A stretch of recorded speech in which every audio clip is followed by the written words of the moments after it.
economists tend to be very opposed to tariffs. It goes back to their roots with Adam Smith writing The Wealth of Nations.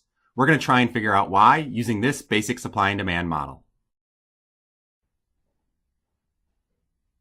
All right, so in this video lecture, we're going to look at the simple supply and demand model of international trade, but we're going to add a tariff in place. Okay, so here's the basic model that we have. We have international trade at the price of PW from the world supply and demand conditions. So here we have the world supply and the world demand conditions, and at that price, since we're a small country or an importing country that doesn't impact the price, we can get as many of that good as we want at a price PW. So our effective supply curve becomes our domestic supply curve up until this point at PW, which intersects at QS1, quantity supplied 1, right? And then straight over right here, this red dashed line becomes our effective supply curve. So our black supply curve up until QS1, and then straight over becomes our effective supply curve. Our domestic demand is this black line demand here. Our domestic supply is represented by the black supply curve. And so what we have is our demand curve runs all the way down here, our effective supply curve up to QS1 and straight over. That's our world conditions with trade.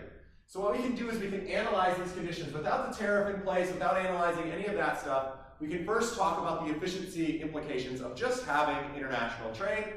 And so to kind of reiterate what we've done before, what we want to do is look at the consumer surplus in a situation where we just have international trade, right? Where we actually start with international trade. No tariff is in place. What's our consumer surplus? We need to look at the area below the demand curve, the domestic demand, because we're looking at the domestic consumer surplus. The demand curve is representing their willingness to pay, right? The difference between their willingness to pay and what they actually have to pay will be their surplus. What do they actually have to pay? Well, in this trade case without a tariff, they pay price PW. So everything below the demand curve, but above the price PW, right? So everything above this price PW, but below the demand curve, that gives us areas, in this case, A, B, C, D, E, F will be our consumer surplus. So we have areas A, B, C, D, E, and F. Quite a bit of consumer surplus there. And then our producer surplus is everything above our costs, right? Above and beyond our costs, but below what we actually receive, right? So we get to charge a price higher than what our actual costs were. Everything below the price that we actually charge, but above our costs. So everything above the supply curve, but below the price that we receive. So below PW when we have trade, but above our supply curve. Again, we're just doing producer surplus for our domestic producers here. Their supply curve is represented by this black line S within our domestic supply, right? And everything above their curve but below the price that they receive for all of the units that they make, well, they only make up to QS1.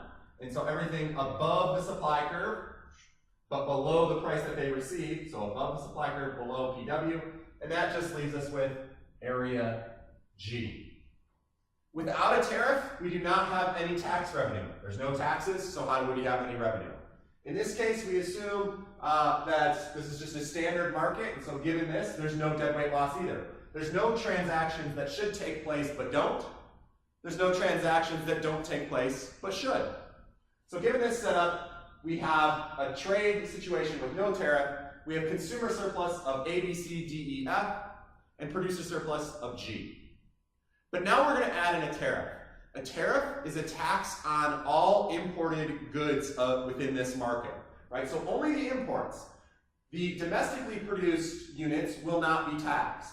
And so what we need to do is we need to drive a wedge between the price that the suppliers of imports get to actually receive and the price that the demanders or the consumers of those imports actually pay.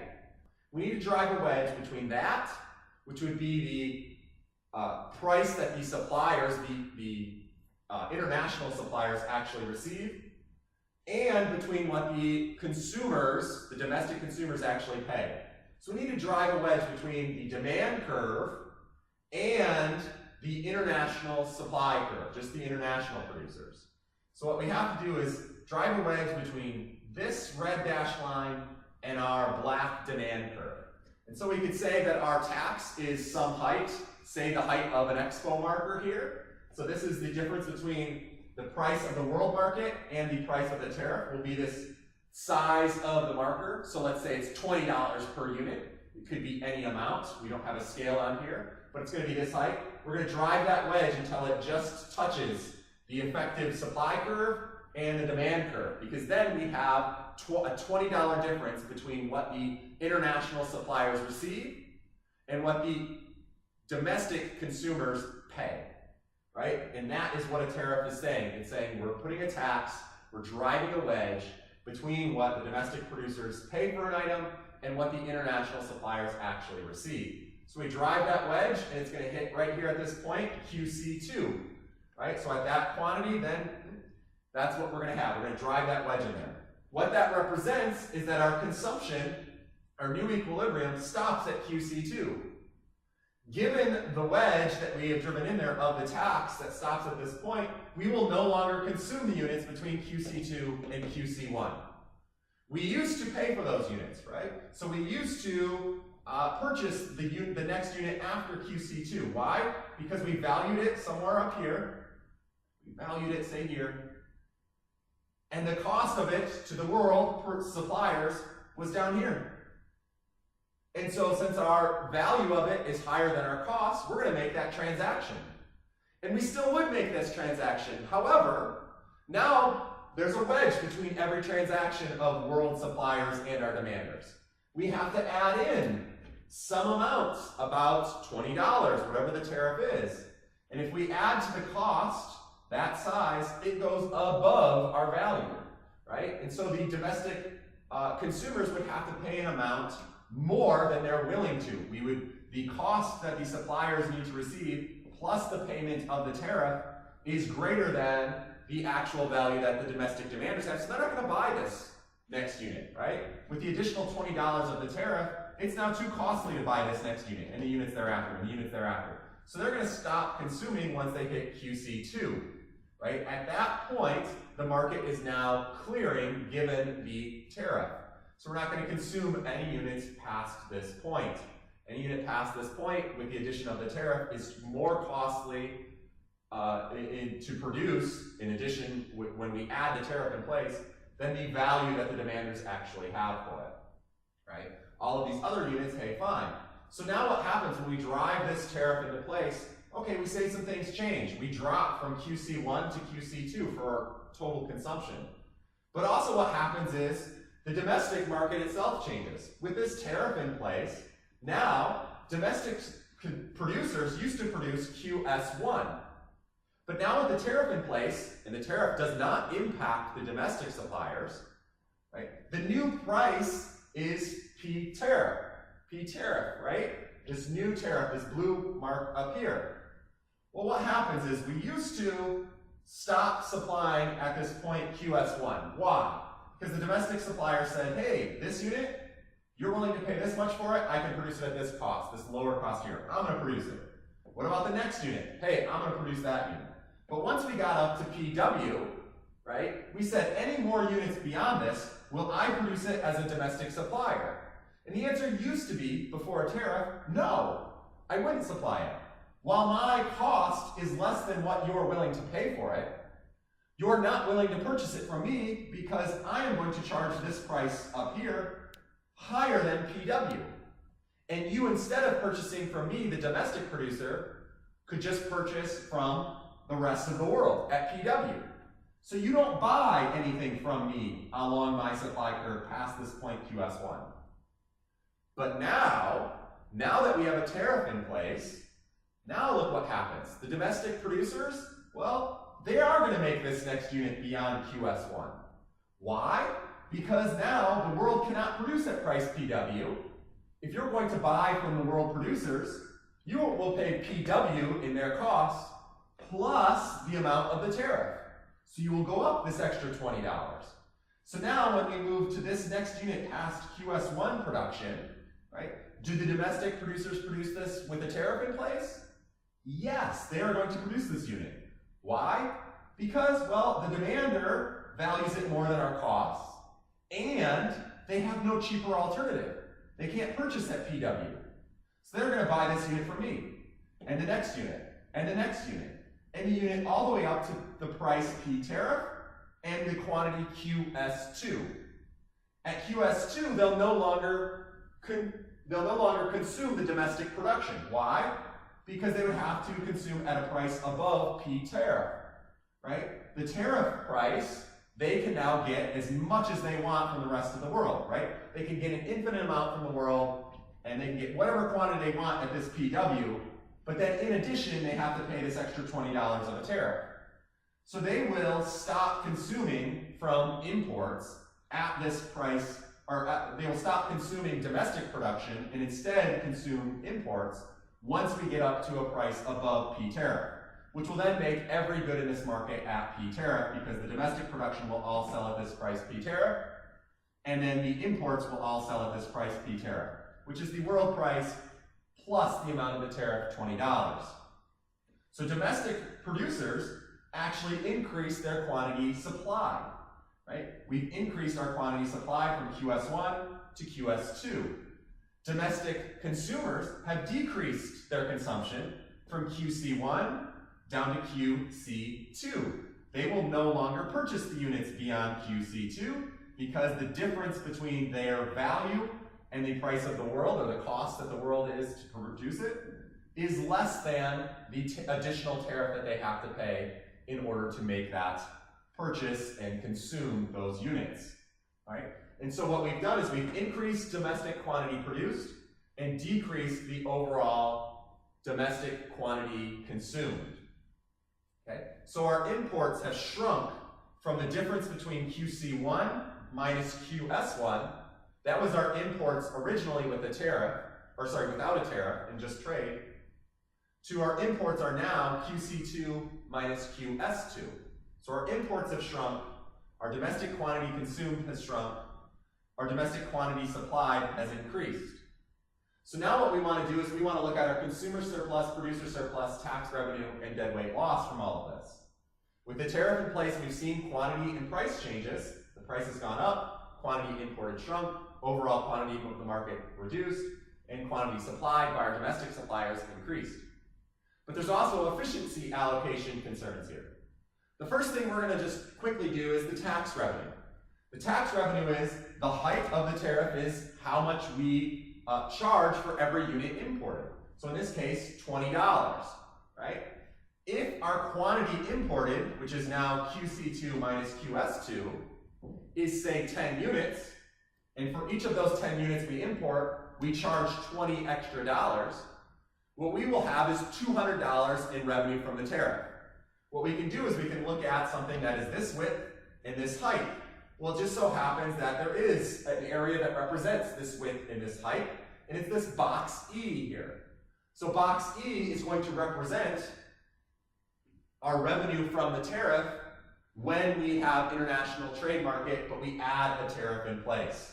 For all of these units between here, we will generate this much revenue, the height of the tariff, the tax amount for that tariff, based on all of the units that we are now consuming, right? So we can see that the trade has already taken from consumer surplus and added to our tax revenue. That is simply a redistribution of some of our surplus. That happens anytime we change prices around and everything, we will redistribute.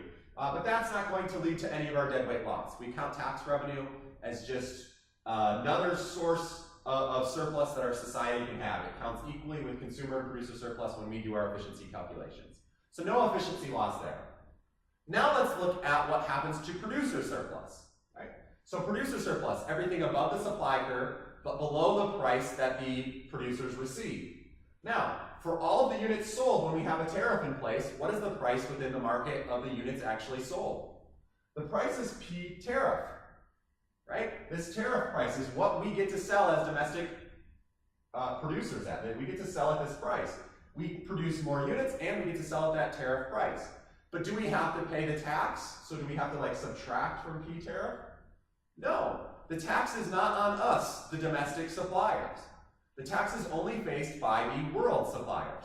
So there's no drop in the amount that we actually receive or difference between the amount that the consumers pay and what we actually receive. There's no difference between those two, right? And so what we have here is we receive price P tariff. Okay, so everything below the price we receive, but above our costs, right? Because we don't want to factor in how much it costs us into our surplus. So everything above our supply curve, but below the price that we actually receive. So everything below the price that we actually receive, which is P tariff, but above our supply curve, right? Our supply curve is the black domestic supply curve. It's just everything right here. So we can block out everything to the right of this point. So D, E, F, B, D, all of this stuff gets blocked out. So everything below our price that we receive, but above our supply curve. And what we're going to be left with is just C and G. Okay, so we've added to our producer surplus. Now let's look at our consumer surplus. Consumer surplus is everything below the demand curve, but above the price that we actually pay. Well, the price that we as domestic consumers actually pay in this market is P tariff, right? This is the price that we pay. We don't get some subsidy or some difference between the price we pay and the price that our domestic producers receive. There's no difference there. This is the price on the market now. This is where the market clears. The effective supply curve has now become this black line up until QS2 and just straight over from there, and that's our effective supply curve. So it's just like a normal supply and demand situation, but instead of just drawing an equilibrium like this, we now have an equilibrium that we have drawn where our supply curve is kind of upward sloping and then straight over, and our demand curve is straight down, and that is our new equilibrium point, right? So instead of just having a standard supply and demand, we now have this kind of kinked effective supply curve, and this is the market clearing price, just like with a normal supply and demand curve. Wherever we're at equilibrium, wherever the two lines cross, that's our market clearing price. Here's the price. So everything below our demand curve, but above the price that we have to pay, P tariff, is our consumer surplus. So below our demand curve, but above the price that we actually have to pay of P tariff, and we get consumer surplus of A and B.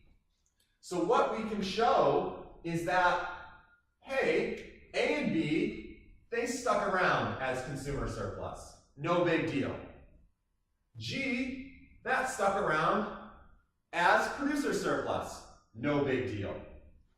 E just kind of got swapped, right? From consumer surplus to tax revenue, the tariff revenue. C, right, went from consumer surplus to producer surplus. There was a transfer there. So when we put a tariff in place, that's an important one to recognize, right? This C. It's a transfer from the domestic consumers to the domestic producers.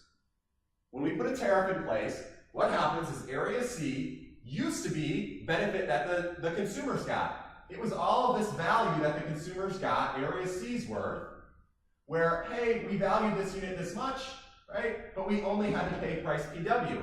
Well, those consumers don't get that value anymore because they don't just pay price PW. They now pay price P tariff.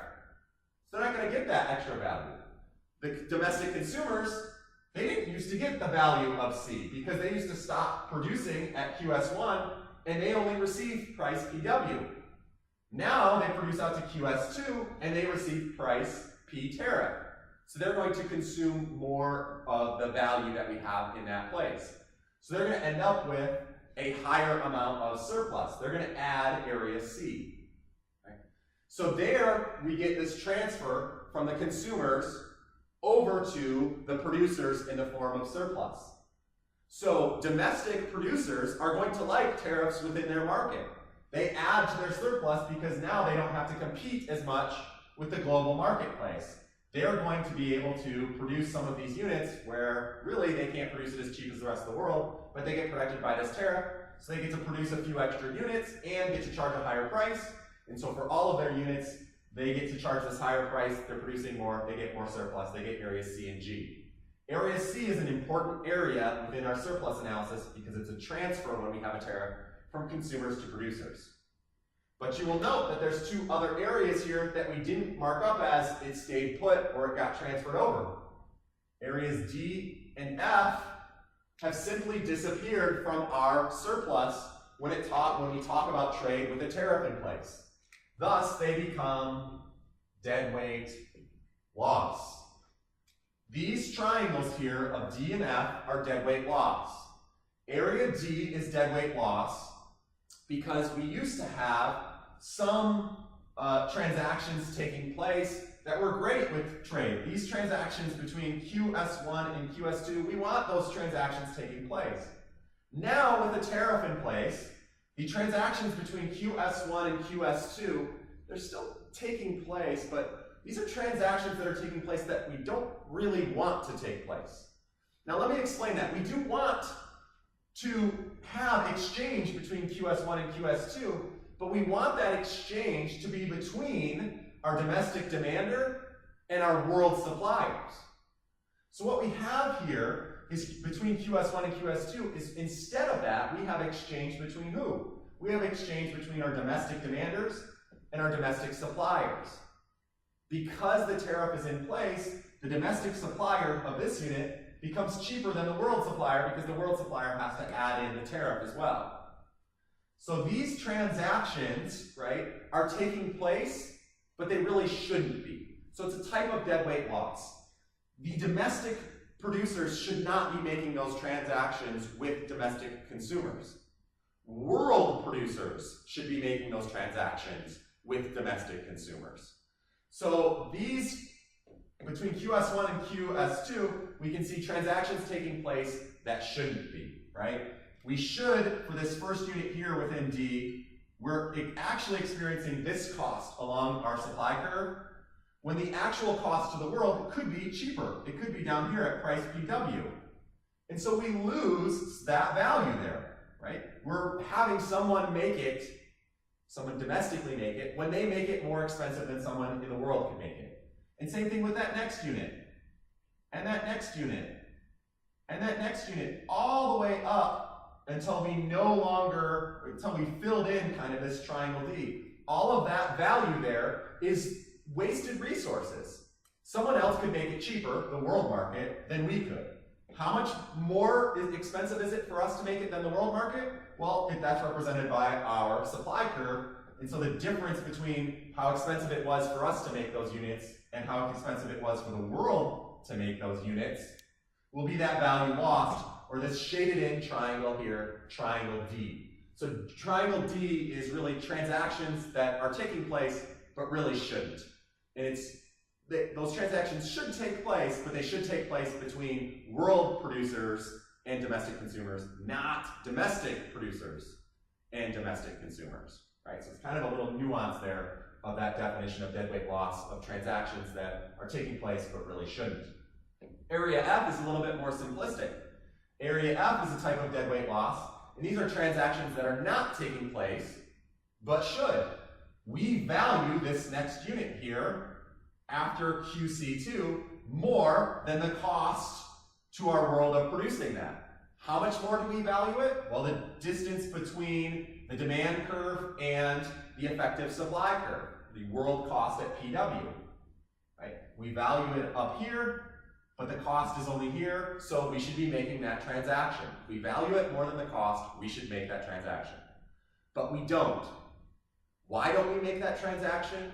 Because we also have to add in that wedge of the cost of the tariff.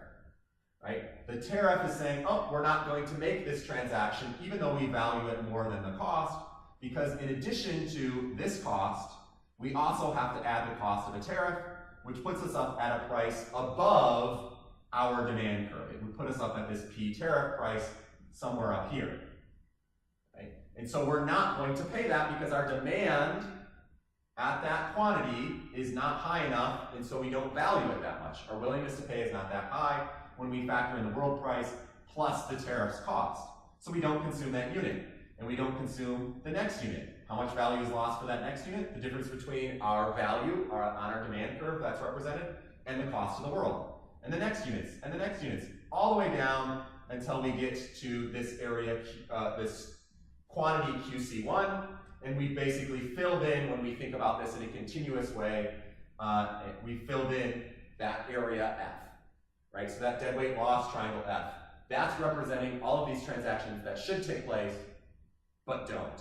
So those transactions are no longer taking place because the tariff's in place, and so we have this deadweight loss F here. And so what we end up with is, when we put a tariff in place, a lot of consumer surplus is dropped off. Some of it, however, area C, is just redistributed to the producers. Producers gain producer surplus, right? They keep the surplus they had, plus they gain from the consumers. It's transferred over. Tax revenue does increase. That's transferred from the consumers over to the tax revenue. But then we also lose some resources. We lost some value. And this is the efficiency claims that economists are adding here. It's obvious when we put a policy in place that we can reshuffle resources, that we can move area C from consumers down to producers, or we can move area E from consumers down to tax revenue. That's obvious. What's less obvious is that we can also have deadweight loss, that we can actually have costs associated with redistributing some of the gains from this situation. So my example for this is always considering the case of pirates. So I got this from Brian Kaplan. He said it's kind of obvious that pirates can steal from citizens, right? We can redistribute by having something take place. We can take from the pirates, can take from the citizens. The producers, you could think, can take from the consumers, just like we have here. The pirate surplus from the consumer surplus. Aha, the pirates took from the consumers. But it's less obvious that we get deadweight loss, that we have areas D and F. When the pirates come to town, the consumers don't just transfer some of their resources by having it stolen by the pirates, they also change their behavior. The consumers, or the citizens in this case, might put up barriers to try and protect their house, bar their windows, purchase guns and other things like that. Well, the value of those resources is less than what it would have been if there were no pirates.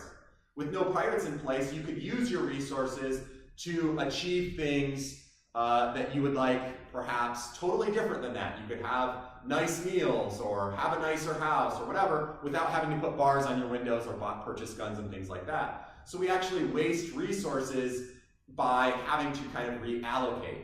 When pirates come to town, they steal some treasure. Not only do they steal some treasure and transfer resources from citizens to pirates, but they also, you know what? They lose some treasure.